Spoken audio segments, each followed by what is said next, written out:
Good morning everyone. Current affairs की series में 12 अक्टूबर पे पहुंच चुके हैं। इस बार का प्रीलिम्स जो था, आप लोगों ने काफ़ी फीडबैक भी दिया कि एक्सपेक्टेड लाइंस में नहीं था। जैसे कि यूपीएससी की आदत है अनप्रिडिक्टेबल होने की, वही चीज़ यहाँ पर हमें देखने को मिली। बिकॉज काफ़ी सारी चीज़ें जो सभी लोगों ने प्रिपेयर करी थी, नेशनल पार्क से लेके tiger reserve, Ramsar sites, indexes, इनके ऊपर क्वेश्चंस नहीं पूछे गए। ऑन द कॉन्ट्ररी क्वेश्चन कहाँ से पूछे गए? स्पोर्ट्स सेक्शन से, जहाँ से कभी भी यूपीएससी क्वेश्चन नहीं पूछता है। इवन दो कुछ लोगों ने तो ये तक भी कहा कि जो सिलेबस से आउटसाइड जाकर यहाँ पर क्वेश्चन पूछेगा, और ये भी कहा कि यहाँ पर जो लेवल था वो पीसीएस वाला लेवल ज़्यादा लग रहा था। खैर देखिए, वो जो भी चीज़ है यूपीएससी के बनाने का तरीका है, हो सकता है एक पर्टिकुलर ईयर में इस तरीके का पेपर बनाओ और हो सकता है आगे भी इस चीज़ को कंटिन्यू रखा जाए, but our job is to adapt to the situation. हमारा काम यही है कि डेफिनेटली जो चीज़ हम करते आ रहे हैं वो तो हम करेंगे, बिकॉज वी नेवर नो कि हो सकता है इस साल अगर ये चीज़ नहीं पूछी गई, हो सकता है नेक्स्ट ईयर पूछी जाए। ठीक है, because there are no rules and regulation. UPSC is basically not a union public service commission, it is an unpredictable service public service commission. So therefore we have to ready for the worst. तो हम करने के वाले हैं, जो चीज़ें already cover करते हैं वो तो करेंगे, एंड डेफिनेटली जो नई चीज़ें यूपीएससी ने अभी एंटर करी हैं, जिस तरह के क्वेश्चन बनाए गए हैं, उसको भी यहाँ पर, चाहे वो अवार्ड्स को लेकर हो, स्पोर्ट्स को लेकर हो, वो हम कवर करने वाले हैं। सो दैट इन फ्यूचर अगर इस ट्रेंड को कंटिन्यू रखा जाता है, which is very unlikely all दो, बट स्टिल हम उस चीज को प्रिपेयर करके जाएंगे। खैर, आज के इस लेक्चर के अंदर जो 10 टॉपिक्स है वो मैं आपको दिखाने वाला हूँ। This is brief introduction about me. My name is Prince Luthra, all India rank 577 from UPSC CSC 2014 batch. Let's move to the topics. These are the 10 areas जो हम आज कवर करने वाले हैं। आई स्प्रिंग 21 के बारे में डिस्कशन करेंगे। The cloth production in India, India के अंदर क्लोथ प्रोडक्शन कहाँ पर होता है, whether it is highest in the world or otherwise, we are going to discuss that as well. We are going to discuss about the finance for biodiversity initiative. Then we will discuss ecological threat report 2021, market based economic dispatch के बारे में discussion करेंगे। then human right council, then इसके बाद pitch में night क्या है इसके बारे में जानेंगे। कुछ इवेंट्स एंड एशियन एलिफेंट्स को लेकर डिस्कशन करने वाले हैं। फाइनली मणिपुर को लेकर एक क्वेश्चन डिस्कस करेंगे।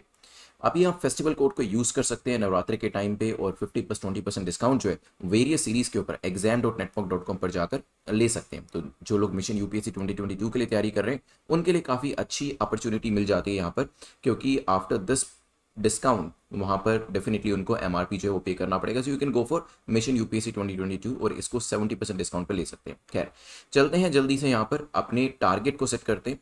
तो यहाँ पर आपके सामने 10 क्वेश्चन आएंगे और यहाँ पे कट ऑफ जो रखी गई है वो 6 मार्क्स की रखी गई है। ठीक है, तो आपको कोशिश करनी कि कट ऑफ या इससे ऊपर स्कोर करें। हाउएवर अगर नीचे भी रहता है कोई बात नहीं, हम उसे इंप्रूव करेंगे। स्कोर को हमेशा इंप्रूव किया जा सकता है। स्टार्टिंग में स्कोर कम ही आता, लेकिन हाँ जब हम मेहनत करते हैं उन चीज़ों के ऊपर जहाँ पर हम गलतियाँ कर रहे हैं, we can always improve.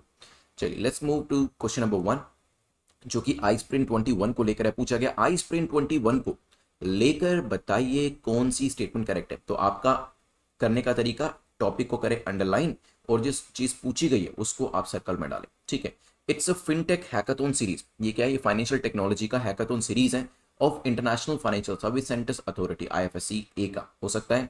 It is open to eligible fintech companies from India. तो यहाँ पे एक शब्द दिया ओनली।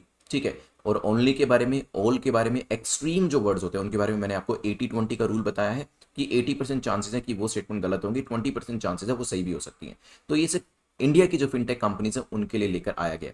10 सेकंड का पीरियड में आपका शुरू कर देता हूं। सोचिए इसके बारे में। रिसेंटली जो आईएफएससी है, international financial service centre authority, gift city जो है, उन्होंने आई स्प्रिंट 21 को लॉन्च किया है। और गिफ्ट सिटी कहां पर लोकेट करती है ये आप कमेंट सेक्शन में बताइएगा। हम ऑलरेडी डिस्कस कर चुके हैं प्रीवियस मंथ्स के क्वेश्चंस के अंदर।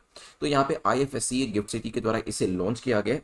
अगर हम आई स्प्रिंट 21 की बात करते हैं, ये पहला आई स्प्रिंट सीरीज है जो कि फोकस करेगा बैंकिंग सेक्टर के अंदर। एंड यहाँ पर कोशिश करी जाएगी कि किस तरीके से जो बैंकिंग सेक्टर के अंदर, फाइनेंशियल टेक्नोलॉजी के अंदर जो एडवांसमेंट्स है वो करी जा सकते हैं। देखिए हैकाथन जो है अलग अलग एरियाज को लेकर किया जाता है, जैसे कि अभी बैंकिंग सेक्टर को लेकर किया गया, और यहाँ पर इसमें भी जो रेगुलेटर्स है वो इसको सपोर्ट कर रहे हैं। तो यहाँ पे डेफिनेटली गिफ्ट सिटी है, नीति आयोग भी इसमें शामिल है, और जो वेरियस पार्टनर बैंक्स हैं, आईसीआईसीआई हो गया, एचएसबीसी हो गया, स्टार्टअप्स हो गए, वो इसके अंदर शामिल है, ताकि फाइनेंशियल टेक्नोलॉजी या बैंकिंग सेक्टर के अंदर क्या क्या नई डेवलपमेंट करी जा सकती हैं, क्या क्या प्रॉब्लम हम फेस कर रहे हैं उसको दूर किया जा सकता है। हैकाथन के अंदर यही सभी चीजें करी जाती हैं। ठीक है, जो यहाँ पे यूथ होते हैं, जो यंग माइंड्स होते हैं, वो पार्टिसिपेट करते हैं, उनके सामने एक प्रॉब्लम्स रखी जाती है, स्टार्टअप्स के सामने प्रॉब्लम रखी जाती है, एंड देन फिगर आउट किया जाता है कि कैसे उस प्रॉब्लम को दूर किया जा सकता है। नाउ अगर हम बात करें, ये जो हैकाथन है इट इज कंडक्टेड वर्चुअली, क्योंकि कोविड के टाइम पे काफी सारी चीजें वर्चुअली हो रही हैं,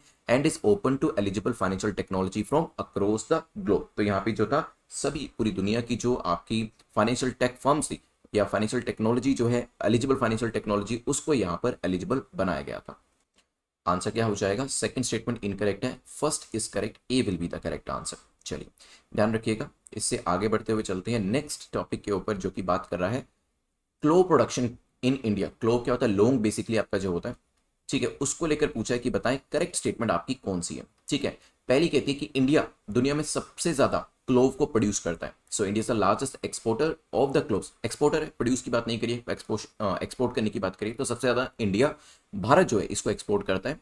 अबाउट 65% ऑफ क्लोव प्रोडक्शन जो है इंडिया के अंदर, वो बेसिकली कन्याकुमारी क्लोव जो है उससे मीट किया जाता है। सोचिए इसके बारे में 10 सेकंड का टाइम पीरियड में शुरू कर देता हूँ। आपका रिसेंटली जो कन्याकुमारी क्लोव है इसे जीआई टैग से नवाजा गया, जीआई टैग इसे दिया गया basically, that's why it was in news. ठीक है, ज्योग्राफिकल इंडिकेशन जो रजिस्ट्री है उसके द्वारा, जो कि DPIIT geographical registration indication registry GIR जो है, ये डीपीआईटी के अंतर्गत आती है। डीपीआईटी के department of industry promotion and internal trade, जो कि फर्दर मिनिस्ट्री ऑफ कॉमर्स के अंदर आता है। इनके द्वारा जो 10 साल का टाइम पीरियड होता है, इसके लिए जीआई टैग जो है वो दिया जाता है। जीआई टैग इन चीज़ों को दिया जाता है जो पर्टिकुलर एक एरिया से एसोसिएटेड चीज़ें होती हैं। ठीक है, जैसे बासमती राइस जो है आपको ये ज़्यादातर कहाँ मिलेंगे बताइए? यस, आपको जो नॉर्दर्न बेल्ट आपकी है वहां पर बासमती राइस आपको काफ़ी जगह पर मिल जाएंगे। Punjab Haryana is quite famous for this. तो यहाँ पर इसी तरीके से जो जीआई टैग है वो यहाँ पर दिया जाता है जब कोई पर्टिकुलर चीज़ किसी पर्टिकुलर लोकेशन से एसोसिएट करती है। ठीक है, तो यहाँ पे इंडिया का इसका लार्जेस्ट एक्सपोर्टर है।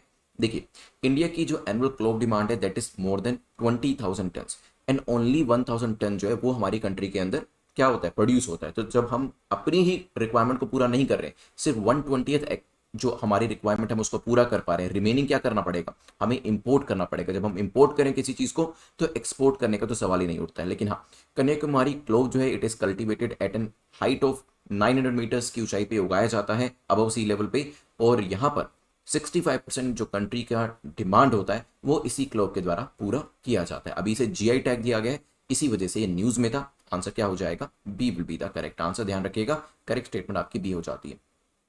चलिए क्लोव के क्वेश्चन से आगे बढ़ते हुए थर्ड क्वेश्चन को देखते हैं, जो कि बात कर रहा है consider the following statement regarding finance for biodiversity initiative.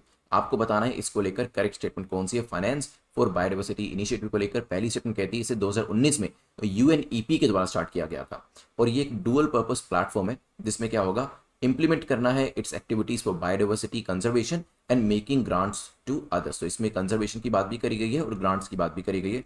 सोचिए, according to a recent report अगर आपको बताया जाए, फाइनेंस फॉर बायोडाइवर्सिटी, जिसको कि शॉर्ट में कहा जाता है फाइनेंस फॉर बायोडाइवर्सिटी को F4B, फाइनेंशियल एक्टिविटीज जो पब्लिक डेवलपमेंट बैंक्स की हैं, they are responsible for annual damage to nature worth 800 billion. तो यहाँ पर कहा गया है जो पब्लिक डेवलपमेंट बैंक्स हैं उनकी जो फाइनेंशियल एक्टिविटीज है वो यहाँ पर 5,9,0,0,000 करोड़, 800 बिलियन अप्रॉक्सीमेटली इतना ही होता है, वो एनुअल डैमेज के तौर पे इस एरिया के अंदर उनको देना चाहिए।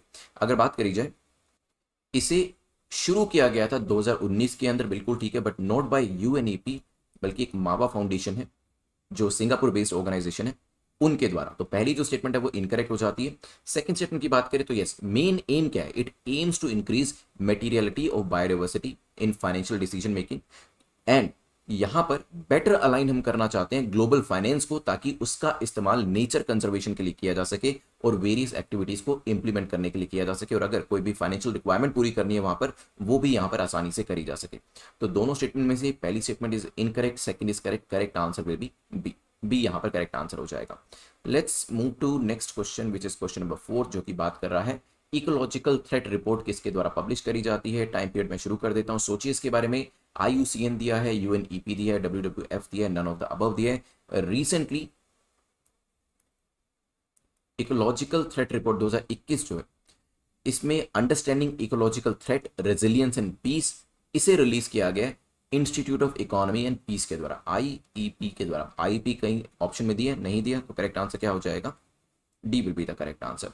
ये ETR 2021 जो है ये बेसिकली देखती है किस चीज को, कि कौन कौन सी कंट्रीज जो है वहां पर एक्सट्रीम इकोलॉजिकल शॉक्स देखने को मिल रहे हैं, जहां पर इकोलॉजी को सबसे ज्यादा थ्रेट जो है वो देखने को मिल रहा है। ये भी देखते हैं कि कौन कौन सी चीजें उस कंट्री के द्वारा करी गई हैं जिसकी वजह से रेजिलियंस है वो यहां पर निकला है, या फिर कहें कि उस कंट्री के अंदर रेजिलियंस है वो डेवलप हुआ है।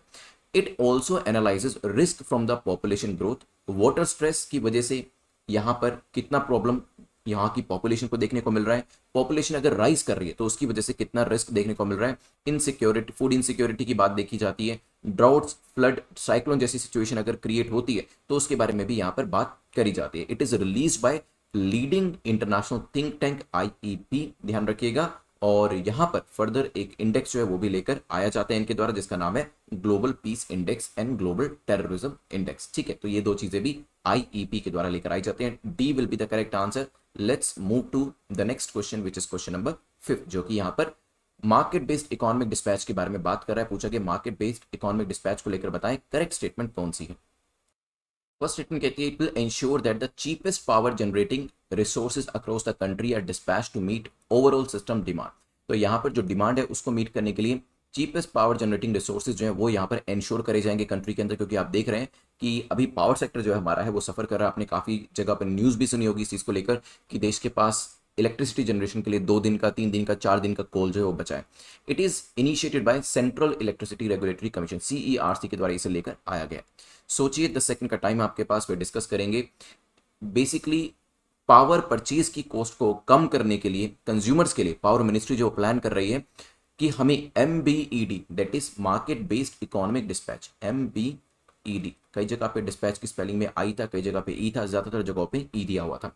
MBED जो है इसे अप्रैल 1 2022 से लाने की बात करी गई है। ठीक है, मार्केट बेस्ड इकोनॉमिक डिस्पैच जो है वो इंश्योर करेगा कि पावर जो है वो चीपेस्ट मैनर में जनरेट करी जाए, जो पावर के रिसोर्सेज हैं उसे चीपेस्ट मैनर में जनरेट किया जाए और फिर कंट्री को उसे सप्लाई भी किया जाए। ठीक है, thus it will be a win win situation, किसके लिए, both the distribution companies and generators, दोनों के लिए यहाँ पर एक विन विन सिचुएशन जो है होने वाली है। ठीक है, तो पहली जो स्टेटमेंट है वो आपकी ठीक हो जाती है। अगर हम सेकंड स्टेटमेंट की बात करें, क्या इसे CERC central electricity regulatory commission के द्वारा लेकर आया गया, तो yes it is a statutory body जो कि इलेक्ट्रिसिटी एक्ट 2003 के अंतर्गत बनाई गई है and CERC was initially constituted under the electricity regulatory commission 1998। ठीक है, चलिए दोनों स्टेटमेंट ठीक होने की वजह से आंसर विल बी सी। चलिए, जो आपकी 2022 की series and 200 day series, these are available at the minimum prices right now because of the festive season. तो आप यहाँ पर क्या कर सकते हैं, जो आपका फेस्टिवल कूपन कोड है इसको यूज कर सकते हैं to get the 50+20% discount on various series. जो भी सीरीज exam.network.com के ऊपर अवेलेबल है वहां पर आप ये डिस्काउंट जो है ले सकते हैं और आप यहाँ पर मिशन 2022 जो हमारा बेस्ट प्रोग्राम है उसको भी सब्सक्राइब कर सकते हैं। खैर, यहाँ से आगे बढ़ते हुए चलते हैं नेक्स्ट टॉपिक के ऊपर। क्वेश्चन नंबर 6 जो ह्यूमन राइट काउंसिल को लेकर पूछ रहा है कि बताएं कौन सी स्टेटमेंट आपकी ठीक है। ठीक है, 2 स्टेटमेंट्स यहाँ पर दी हैं। पहली कहती है एक इंटरगवर्नमेंटल बॉडी है UN सिस्टम के अंदर एंड इट्स मेंबर्स जो है they are elected by UNSC, United Nation Security Council के द्वारा उन मेंबर्स को सिलेक्ट किया जाता है। सोचिए क्या आंसर होगा, फिर करते हैं डिस्कशन इसको लेकर। चलिए देखिए, human right council recognise for the very first time कि clean, healthy and sustainable environment जो है वो हमारा ह्यूमन राइट है। ऐसा पहली बार ह्यूमन राइट काउंसिल ने रिकॉग्नाइज किया है।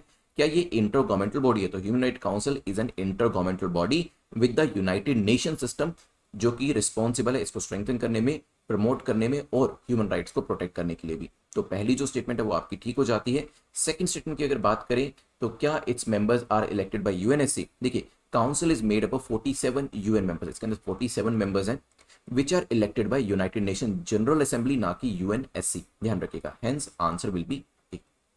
चलिए यहां से आगे बढ़ते हुए चलते हैं नेक्स्ट टॉपिक के ऊपर विच इज क्वेश्चन नंबर 7। बात कर रहा है द टर्म ब्रिजमैनाइट। ब्रिजमैनाइट रिसेंटली न्यूज में देखा गया है, ये क्या है।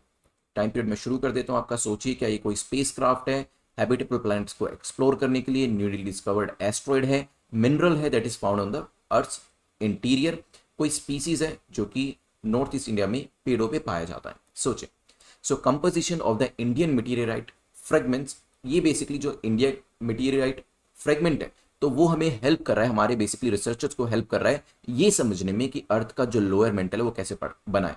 तो आप जानते हैं कि वेरियस मीटियोराइट जो होते हैं उनके फ्रेगमेंट्स इंडिया के ऊपर पूरी दुनिया के अंदर अलग अलग जगहों पर गिरते रहते हैं और उनकी कंपोजिशन से समझ में आ सकता है कि अर्थ जो होगी वो उसका इंटीरियर कैसा होगा।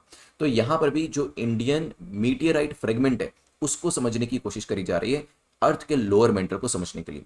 ब्रिजमैनाइट जो है it is the most abundant mineral जो कि अर्थ के इंटीरियर में मिलता है and studies have shown that about 80% of earth का जो लोअर मेंटल है वो इसी इसी मिनरल से बना हुआ है, ठीक है। सो ब्रिजमेनाइट जो है 80% अर्थ का इंटीरियर इसी से बना है। It was named in 2014। 1940 में एक फिजिक्स के नोबेल प्राइज रेसिपिएंट थे, उनके नाम के बाद ये जो नाम है ब्रिजमेनाइट वो रखा गया। करेक्ट आंसर क्या होगा? A mineral found in earth interior. चलिए इस तरीके से दिखाई देता है। चलते हैं यहां से आगे बढ़ते हुए क्वेश्चन नंबर 8 को देखते हैं, जो कि पूछ रहा है कि which of the following events occurred first. इनमें से कौन सी चीज सबसे पहले हुई थी? चार आपको इवेंट्स दिए हैं। एलआईसी का एस्टैब्लिशमेंट, एयर इंडिया का nationalisation, imperial bank of India को स्टेट बैंक ऑफ इंडिया में रीनेम करना, या फिर सेबी का बनना। सोचे। देखिए रिसेंटली गवर्नमेंट ने अनाउंस किया है टाटा सन सब्सिडरी टैलेस प्राइवेट लिमिटेड जो है उनको बिड यहां पर जीतने को मिली, और एयर इंडिया का जो स्टेक है वो यहां पर पूरी तरीके से टाटा के हाथ में दे दिया गया है, 100% स्टेक। और अगर आप देखेंगे किसी ने यहां पर कोई आवाज भी नहीं उठाई। यूजुअली क्या होता है, जब भी आप प्राइवेट प्लेयर को कोई भी यहां पर अपना जो सरकार के द्वारा चलाई जाने वाली कंपनी होती है वो सेल करते हैं, तो यहाँ पे अपोजिशन हमेशा आवाज उठाती है। और वैसे भी देखा है कि काफी सारे दूसरे लोग भी आवाज उठाते हैं कि आप प्राइवेटाइजेशन क्यों कर रहे हैं। लेकिन जब टाटा की बात आती है बहुत ही कम आवाजें ऐसी सुनने को मिली, और मुझे तो एक भी नहीं मिली जहां पर इस चीज को अपोज किया गया हो।